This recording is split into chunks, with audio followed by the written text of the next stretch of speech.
پیارے بچوں، السلام علیکم ورحمۃ اللہ وبرکاتہ۔ آج کے سبق میں ہم بات کریں گے کہ اللہ تعالیٰ رحمان الرحیم اور ارحم الراحمین ہے اور اس کے پیارے رسول رحمت للعالمین ہیں۔ اس لیے اسلام جو خدا کا بھیجا ہوا اور رسول کا لایا ہوا دین ہے وہ رحمت والا دین ہے۔ اس لیے اس دین میں جانوروں کے بھی کچھ حقوق ہیں جن کا ادا کرنا ہر مسلمان پر ضروری ہے۔ جانوروں کے چند حقوق ہیں۔ جانور بھی ہم اور آپ پالتے ہیں تو جانور اس لیے پالتے ہیں، جیسے کوئی گائے پالتا ہے دودھ کے لیے، کوئی بھینس پالتا ہے دودھ کے لیے۔ اس دور میں کوئی مزدور اگر غریب ہے تو گھوڑا پالتا ہے تاکہ وہ اس سے مال حاصل کر سکے، اس کو لے جا کر کام پر اس سے دولت کما سکے۔ کوئی بکری پالتا ہے، اللہ کے نبی صلی اللہ علیہ وسلم کی کچھ سنت کے مطابق پالتا ہے، کوئی دولت کو جمع کرنے کے لیے پالتا ہے۔ کل ملا کر جانور پالنے سے کافی غریبوں کے گزارے ہوتے ہیں، ہو جاتے ہیں، ہو جایا کرتے ہیں۔ تو جانوروں کے بھی کچھ حق ہیں۔ یہاں ہم نے آپ نے پڑھا کہ حقوق اللہ یعنی اللہ کا حق، اللہ کے محبوب کا حق، اس کے بعد ماں باپ کا حق، پھر شوہر پر بیوی کا حق، بیوی پر شوہر کا حق، بھائی کا بھائی پر حق، بہن کا بہن پر حق، رشتہ داروں کے حقوق، پڑوسیوں کے حقوق، جو ہم نے آپ نے سماعت کیے، سنے اور لوگوں کو بتائے۔ آج جو جانوروں کے حق ہیں اس معاملے میں میں آپ کو سبق پڑھانے کی کوشش کر رہا ہوں۔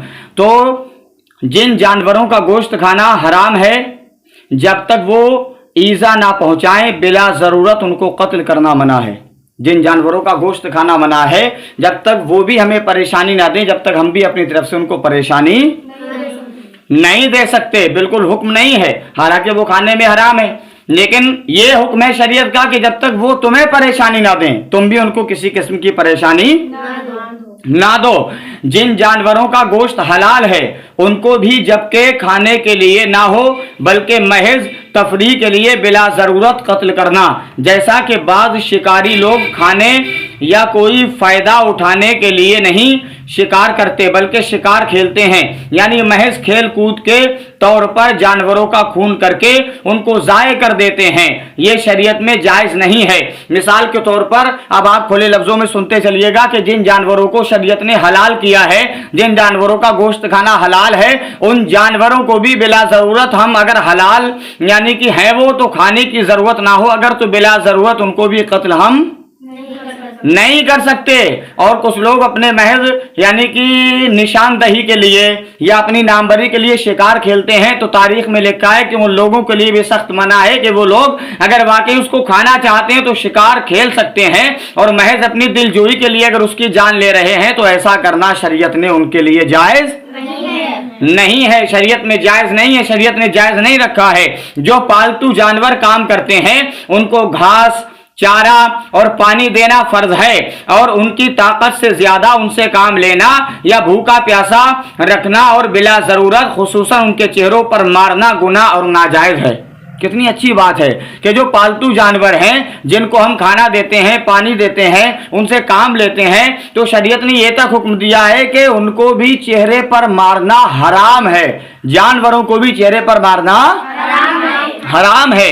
سبحان اللہ، شریعت مصطفیٰ دیکھیے گا، جب جانوروں کے چہرے پر بھی مارنا حرام ہے تو انسان کے چہرے پر مارنا کتنی بڑی گناہگاری کا کام ہے۔ اگر غصہ ہے، کسی نے کام بگاڑ دیا تو قرآن کے حکم کے مطابق آپ اس کو سزا دے سکتے ہیں، لیکن یہاں چہرے پر جانوروں کو بھی مارنا ناجائز ہے، گناہ ہے۔ پرندوں کے بچوں کو گھونسلوں سے نکال لینا یا پرندوں کو پنجروں میں بند کر دینا اور بلا ضرورت ان پرندوں کے ماں باپ اور جوڑے کو دکھ پہنچانا بہت بڑی بے رحمی اور ظلم ہے جو کسی مسلمان کے لیے جائز نہیں ہے۔ بعض لوگ کسی جاندار کو باندھ کر لٹکا دیتے ہیں اور اس پر گلیل یا بندوق سے نشانہ بازی کی مشق کرتے ہیں، یہ بھی اعلیٰ درجے کی بے رحمی اور ظلم ہے جو ہر مسلمان کے لیے حرام ہے۔ جن جانوروں کو ذبح کرنا ہو یا موذی ہونے کی وجہ سے قتل کرنا ہو تو مسلمان کے لیے لازم ہے کہ اس کو تیز ہتھیار سے بہت جلد ذبح یا قتل کر دے۔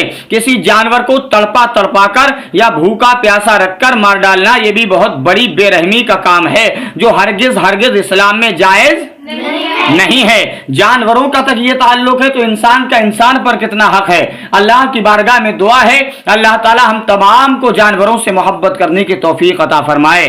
انسانوں کے ساتھ ساتھ پروردگار ہمیں بے زبانوں کے ساتھ بھی بھلائی کرنے کی توفیق عطا فرمائے۔ ملتے ہیں کل کے سبق میں کہ ہم اور آپ راستہ گزر کے جاتے ہیں تو راستے کے بھی کچھ حق ہیں کہ ہمیں راستہ چلتے چلتے کون سی نیکیاں کمانا ہے۔ کل انشاءاللہ میں آپ کو بتاؤں گا، تب تک کے لیے آپ اپنا خیال رکھیے گا۔ ملتے ہیں کل کے سبق میں۔ السلام علیکم ورحمۃ اللہ وبرکاتہ۔